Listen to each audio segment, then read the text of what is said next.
Ayan, napakaganda po nitong view. Ayan po. Napakaganda po. Ayan. Ito po parang pahingahan po ng mga riders na ito. Itong malalaking puno ng kahoy. Napakalamig po ang puno niyan. Sa lilim po niyan ay maraming mga riders na sisiyahan po dyan dahil sa ang lamig po ng mga upuan na yan.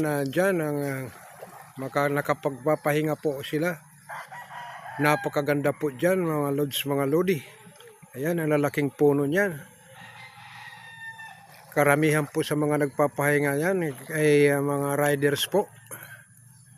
Mga nagbibiyahe po na malalayo at kahit ginagawa nilang picnic dyan.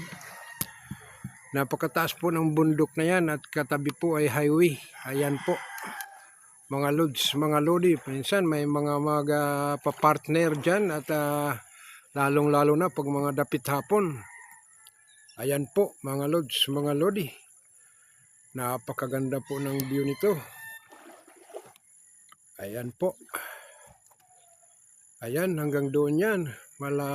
Siguro mga 1 kilometer po. 1 kilometer ang haba nitong pasyalan o kaya pampalamigan ng mga riders o kaya mga bisita.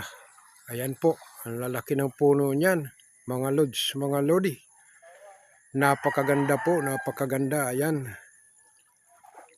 Parang graphic arts na ginawa ng munisipyo ng Arteche. May arte po siya, may arte nitong paikot po yan ng upuan at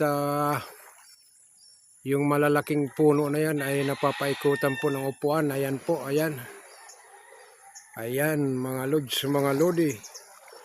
Maraming salamat po, maraming salamat sa inyong panonood at pagsubaybay nitong aking video. Hanggang sa susunod na video po. Maraming salamat, maraming salamat. Ayan po.